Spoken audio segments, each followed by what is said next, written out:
Hello students, now welcome to e-learning program. Today we are going to learn 8th standard history, third chapter, effects of British rule. I am Sunil Ekar from HAL English Medium School, Ozar Township. Now we will see the effect of the British rule. First of all, power struggle. A lot of countries they struggle for the capturing the Indian market, especially all the European powers, including Portuguese, Dutch, French, and British, entered the race for capturing the Indian market. Initially, Portuguese gave bitter resistance to the British, but later they developed friendly relations. Britishers had to face opposition from French, Dutch, and many local rulers. Now, second topic, the British and Marathas. Now we will see this British and Marathas. Entry of British. Marathas had a strong hold on the areas in and around Mumbai, which was prime center of British in Western India. The Britishers tried to acquire nearby territories, but the Marathas checked their expansion.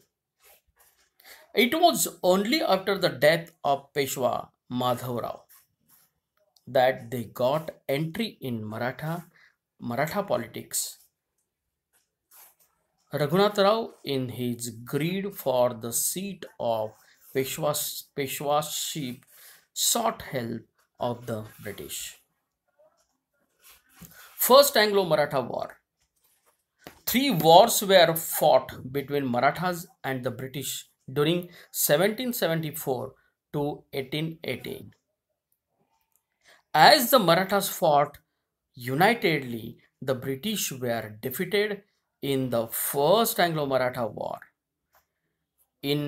calculated with Treaty of Salbai in 1782. Second Anglo-Maratha War. In 1802, Bajirao II entered into subsidiary alliances with the British by Treaty Basin, that is Vasai.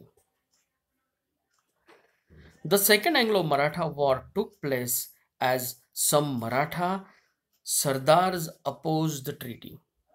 Marathas were defeated in the war at last.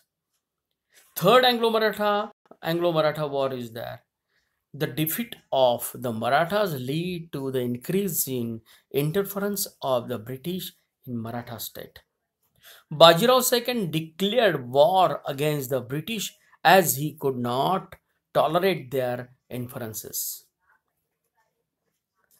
Daulat Rao Shinde, the capital Mughals, was under the control of Daulat Rao Shinde. General Lake defeated and captured him.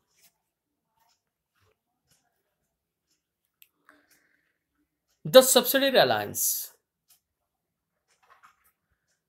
The second point is in 1798, Governor General Lord Wellesley, with a view to bring the whole of India under the British rule, introduced the subsidiary alliances. He entered into treaties with many Indian rulers, whereby assurance of military assistance was given by the British. Now, the condition of subsidiary alliances are there. Indian rulers should keep the British army in their core territory. Second, they were to pay the company towards the maintenance of these forces in cash or cede of a part of their territory, giving equivalent amount of revenue. Third one is the ruler would not have alliance or go to war with other powers without the mediation of the British. Fourth one, the ruler should accept the British resident in their state. Those Indian rulers who accepted these conditions lost their freedom. Now the next is there, the you know it very well, the Chhatrapati Pratap Singh. Even though Peshwaship came to an end, Chhatrapati Pratap Singh ruled from Satara. British rulers appointed a Grand Duff to assist him in the state affairs. He was dethroned and exiled to Kashi, where he died in 1847. His loyal officer Rango Bapuji Gupte fought legal battle and and went up to England but was unsuccessful. Lord Dalhousie rejected the adoption policy and in 1848 annexed the state of Satara. Now,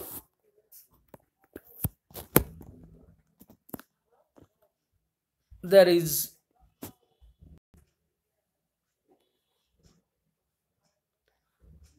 the effect of British rule on India. First of all, the dual government is there. System of dual government was introduced by Robert Clive in Bengal in 1765, wherein the East India Company took over the revenue collection and the maintenance of peace and order was left with the Nawab of Bengal. The officer of the company pocketed land revenue. The monopoly of trade was given to East India Company. Its governance was criticized in England. So British Parliament passed some important laws to control it. Second one is the Rowlatt Act is there. Regulating Act. This is the period is the 1773. This act designed the Governor of Bengal as the Governor General. Lord Warren Hastings became the first Governor General of India. He controlled power over the Bombay and Madras presidency. It proved a council of four members to assist him. Then third was is the Pitt's Indian Act 1784 is there. A board of control was constituted to regulate and manage affairs of East India Company in India. The board was authorized to issue directives to the company regarding the governance of India. In 1813, 1833, and 1853, new laws were passed by the parliament to change the working of the company. Okay, now the civil services are there. You can see there, the civil services are there.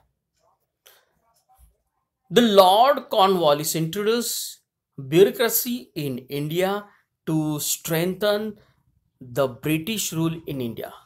He restricted the private trade carried out by the company officers by increasing their salary.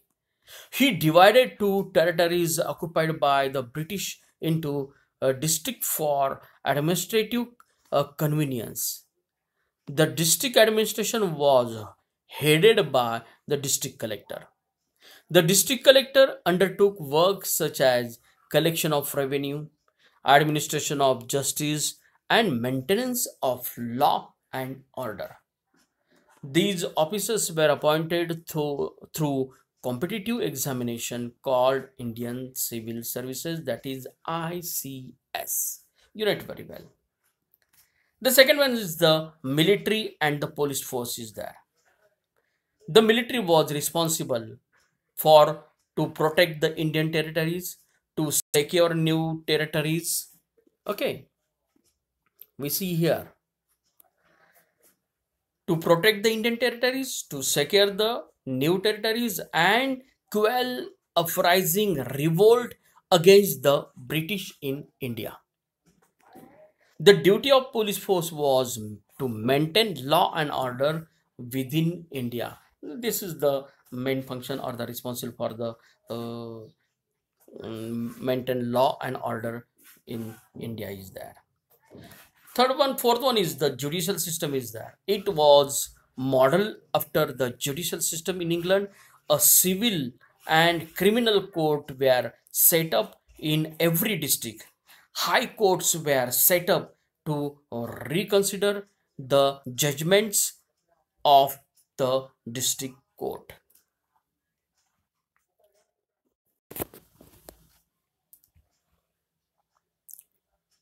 Now, the merit and defects in judicial system. Just we have seen a committee under the leadership of Lord Macaulay enforced Indian penal code all over British ruled India. It was based on the British principle of equality before law. And defects are there. There were separate laws and codes for the Europeans. Common people did not understand the new laws.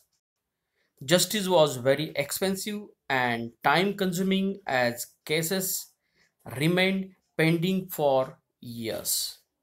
Now, this is the merits and defects of the judicial system is there. Then next point is there the economic policies of the British. Many invaders settled in India and were absorbed in Indian culture. They did not make any changes in the basic Indian economy system. Capitalist economy prevailed in England due to industrial revolution. The British inculcated an economic system in India which favored the economic system in England. Due to this, British gained economic benefit, but India faced economic exploitation. You know it very well. At that time, we have faced a lot of exploitation, economic exploitation. Now, next is the land revenue policy. The village economic system in India was self-sufficient before the British rule. The needs of village were fulfilled through agriculture and related services. Land revenue was the main source of income of the state. Before the British rule, the land revenue was assessed according to the type of the crop, was collected in the form of grains, then weighed in the crops field. The land was not confiscated if there was delay in the payment of tax. The policy in the British period. The British made a number of changes in the existing system to increase the revenue, which included tax was fixed on the basis of area, payment of revenue in cash within the prescribed time limit, confiscation of land in case of the failure to pay revenue in time, system of collection differed from region to region. All this led to exploitation of the farmers. The effect consequences of the land revenue. The farmers were forced to sell their produce to the merchants and middlemen at the low price in order to pay revenue. Farmers mortgaged land and became debited to moneylenders. They were forced to sell land to pay debts, so they became bankrupt. The farmers were exploited by the government, landlords, merchants, and moneylenders. All these things are there, very well those period. The commercialization of agriculture. The commercialization. Initially, farmers used to cultivate food grains to fulfill domestic needs as well as need of the village. The British government gave encouragement to cash crops like indigo, cotton, tobacco, tea, etc. The shift from cultivation of food grains to profit giving cash crops is described as commercialization of agriculture. You know it very well. These are the indigo, cotton, tobacco, tea. These are the commercialization of agriculture is there. The famines are there. Many serious famines took place in the period from 1860 to 1900 in India. But British rulers did not take acquisition measures to overcome the famine situation. They did not spend enough money on irrigation projects. It means they did not help to the Indian people or the farmers are there during the famines. Development of the developments in transport and communication system for the convenience of administration and the increase and to increase trade to British development transport and communication in India. The first train plead between Mumbai and Thane in 1853. Telegram system connected major cities and military stations in 1853. The British introduced the postal services. They had long-term impact on the social life of the Indians. These development generated on the sense of unity among the people of India. Now, the decline of traditional industries. The British government levied heavy duty on Indian goods exported to England, and very less import duty was imposed on the factory made goods imported from England. Due to the machines, large scale production of goods in England was sold at low prices. Indian artisans found it difficult to compete with the cheap imported machines made goods. Due to these traditional industries closed down and artisans lost their livelihood. These things are very dangerous. Development of new industries in India. In spite of lack of support from the British government and compounded with lack of experiences and management experience, Indian businessmen were able to build their business through they were few in numbers. Kawasji, Nanaboy, they were started first cotton textile mill in Mumbai in 1853. First jute mill was started at Rishra in Bengal in 1855.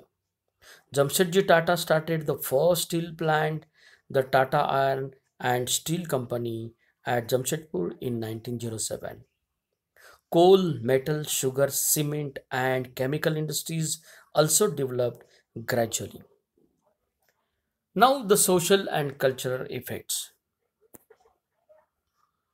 A new area acquired the Western educated Indians with the values of humanism, democracy, nationalism, and liberalism.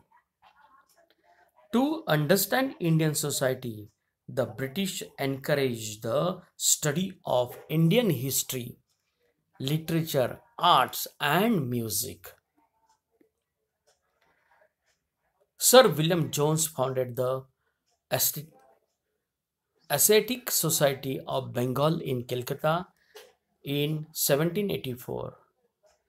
A German thinker, uh, Müller, studied Indian region, tradition, and history of India. All these inspired educated Indians to study their own region, history, and tradition. Educational reforms.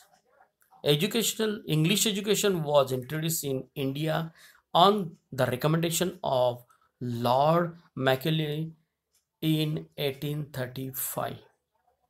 Indians were introduced to Western thoughts, modern reforms, science, and technology. University of Mumbai, Madras, that is Chennai, and Calcutta were established in 1857. The Western educated middle class led the social reform movement in India. Okay, thank you. Now there is the exercises given below the lesson. Just you have to complete in the homework notebook. Got it? Thank you.